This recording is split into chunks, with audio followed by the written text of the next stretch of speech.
Beijing का formula Delhi पर लागू नहीं हो सकता। सबसे बड़ा अंतर है कि चीन में लोकतंत्र नहीं है और चीन की सरकार अपना मनचाहा फैसला तुरंत एक दिन में लागू कर सकती है, क्योंकि वहां फैसले डंडे के आधार पर लागू होते हैं। उसे ना तो संसद में कोई बिल पास कराना है, ना ही उसे हर 5 साल में चुनाव जीतना है। This means that just 8%, 8.7% of the Aravallis are protected. The 15 crore anchor paid by the government of India cannot ask this question. But I'm asking this question on your behalf. અમદાવાદના પાલડી વિસ્તારમાં એક ગંભીર ઘટના બની છે।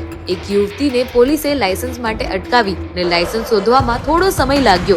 એ દરમિયાન પોલીસ કર્મીએ પોતાની ID આપી અને પરત આપતી વખતે ભૂલથી આઈડી નીચે પડી ગઈ અને આ જ વાતમાં પોલીસ કર્મીએ યુવતીને લાફો મારી દીધો। दोस्तों, थोड़े दिन पहले मैंने एक बात कही थी कि अब तमाम पत्रकार जो अलग अलग विचारधारा और अलग अलग धारा के लोग हैं वो आपस में एक दूसरे पर छींटाकसी नहीं कर रहे, बल्कि गोदी पत्रकार और गोदी एंकर ही आपस में भिड़ रहे हैं। मसला क्या है कि चरण चाटुकारिता करने पर जो इनाम पहले वाले को मिल जाता है और दूसरे को नहीं मिलता, तो दूसरा वाला पहले वाले के खिलाफ मोर्चा खोल देता है। और अब तो खुल्लम खुल्ला इसका जिक्र करके बताया जा रहा है। जी, आज 2 बड़े गोदी एंकर आपस में भिड़ते नजर आए। सुधीर चौधरी वर्सेस अर्णब गोस्वामी की ये जंग आज आपको दिखाने जा रहा हूं।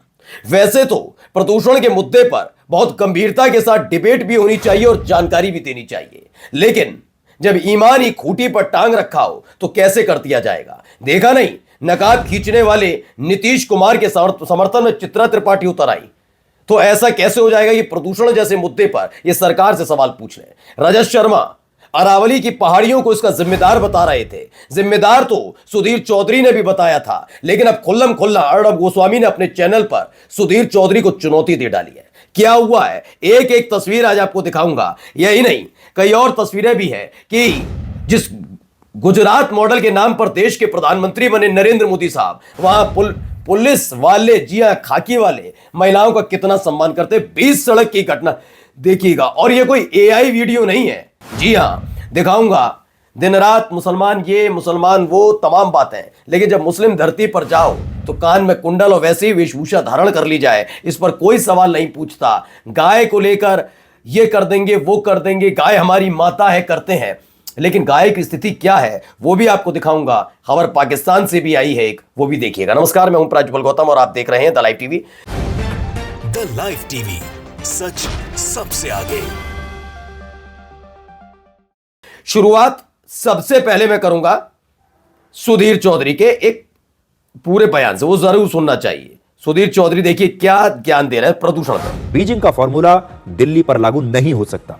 सबसे बड़ा अंतर है कि चीन में लोकतंत्र नहीं है और चीन की सरकार अपना मनचाहा फैसला तुरंत एक दिन में लागू कर सकती है, क्योंकि वहां फैसले डंडे के आधार पर लागू होते हैं। उसे ना तो संसद में कोई बिल पास कराना है, ना ही उसे हर 5 साल में चुनाव जीतना है।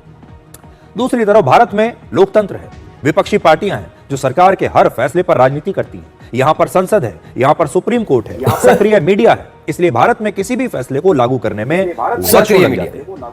और इसके बावजूद हमारे देश में लोकतांत्रिक व्यवस्था की वजह से कई फैसले तो पूरी तरह से लागू हो ही नहीं पाते। तो भाई साहब ने पूरी तरीके से सरकार को सपोर्ट कर दिया कि प्रदूषण को लेकर सरकार स्टेप नहीं उठा सकती, सरकार स्टेप ये नहीं कर सकती। सरकार तो बनी क्यों सरकार? हाँ, कोसने के लिए जब विपक्ष में बैठो तो ज्ञान की पंजीरी बांटो, पेट्रोल डीजल के दाम से लेकर डॉलर के दाम पर ज्ञान की पंजीरी बांटो। इसीलिए तो भाई साहब के बारे में आप जानते हैं, ये पहले जी न्यूज में थे, डीएनए करते थे, फिर काला सफेद करने लगे आज तक में आकर, फिर अचानक से इनके पास एक ऑफर आया, इनके अंदर देखा गया कि इनसे, इनके जैसा पत्रकार नहीं, सबसे बुद्धिजीवी हैं, तो अचानक से इन्हें करोड़ों की डील के साथ डीडी न्यूज में शिफ्ट कर दिया गया। और फिलहाल ये वहां पर टिकोड नाम से क्या क्या कोड कर रहे हैं अब आप देख रहे हैं। लेकिन हालत क्या हुई है जरा अब आप आगे समझिए। सबसे पहले जरा ये सुनिए क्या कह रहे हैं अर्णब गोस्वामी। बहुत महत्वपूर्ण बात कही उन्होंने, सुनिए। This means that just 8%, 8.7% of the Aravallis are protected. The 15 crore anchor paid by the government of India cannot ask this question. But I'm asking this question on your behalf. State governments will argue, we're only following the Supreme Court's definition. This is the new trick for the government. सुना नहीं समझ में, मैं बताता हूं। उन्होंने कहा कि 15 करोड़ रुपए जिस एंकर को सरकार तनख्वाह के तौर पर सालाना देती है, उसकी हिम्मत नहीं है, उसकी जुर्रत नहीं है कि वो इस सरकार से सवाल कर पाए। 15 करोड़ रुपए सालाना पाने वाला कौन सा वो एंकर है जानते ही हैं? जी हाँ, सुधीर चौधरी। तो उन्होंने कहा 15 करोड़ रुपया सालाना पाने वाला, गवर्नमेंट से पाने वाला, सरकार से पाने वाला एंकर ये सवाल नहीं कर पाएगा, जरूरत ही नहीं है उसे आदमी की, लेकिन मैं कर सकता हूं ये सवाल और मैं करूंगा सवाल। अर्णब गोस्वामी ने अपने न्यूज चैनल पर आईना दिखा दिया सुधीर चौधरी को, बता दिया तुम सवाल नहीं कर पाओगे।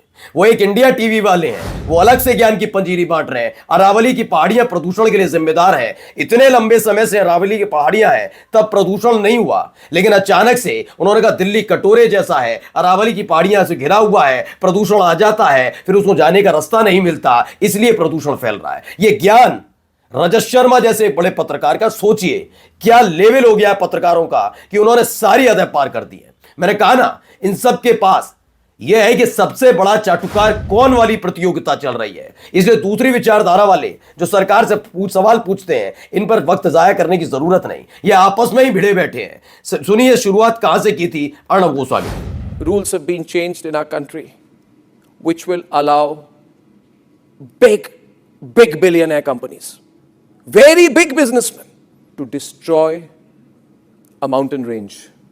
I'm talking about the Aravalli range. This is 2 billion years old, and I'm sorry, with the greatest of respect to the Supreme Court of India, the Supreme Court of India did not make the Aravalli range. With the greatest of respect to the elected government of India, the presently elected government of India was not there 2 billion years back when the Aravalis were formed. A 1.6 billion year old. तो ये जवाब, पहले जो जवाब दिया है, ये वाला जो आप अरावली का सुन रहे थे, ये जवाब दिया गया है भाई रजत शर्मा आपको। हर कोई जानता है आपकी पत्रकारिता का स्तर, मैं नहीं कह रहा हूं, सब जान चुके हैं। तो पहला जवाब तो ये आपके लिए है।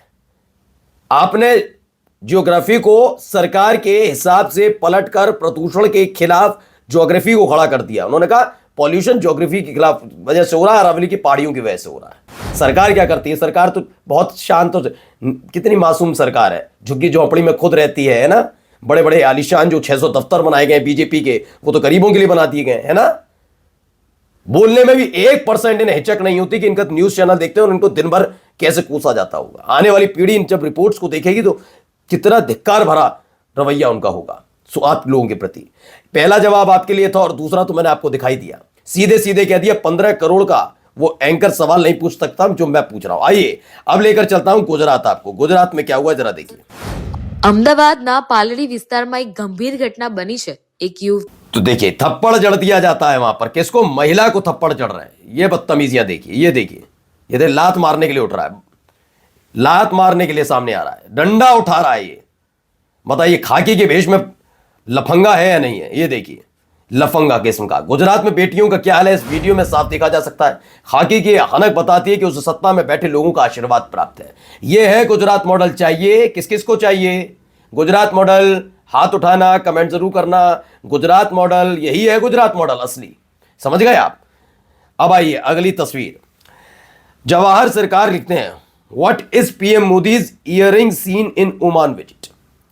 गोदी मीडिया से it's real time translator to understand foreign dignity.